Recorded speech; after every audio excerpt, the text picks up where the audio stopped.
ડાંગમાં ગ્રામ પંચાયતની ચૂંટણીમાં પિતાએ પુત્રને કારમી હાર આપી છે તો આવાના ગલકુંડ ગ્રામ પંચાયતમાં પિતા પુત્ર વચ્ચે જંગ હતો। ચૂંટણીમાં સુરેશભાઈ વાઘે પુત્રને 576ની લીડથી હરાવ્યો છે।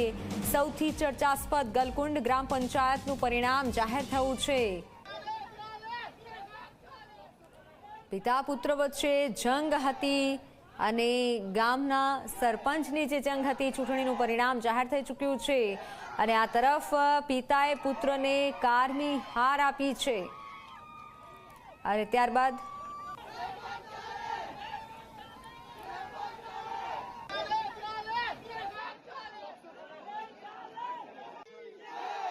અમારે 1624 વોટિંગ થયેલું, એમાંથી અમને 573 મતથી અમને લીડ મળેલ છે અને ખૂબ જ લોકોએ અમને ભાવપૂર્વક પેલું એને મતદાન કરીને વિજેતા બનાવેલ છે અને જે બી લોકોનો કંઈક પ્રશ્ન હોય અમે કામ કરવા માટે અમે પ્રતિબદ્ધ છીએ અને આગળ હો કરશું।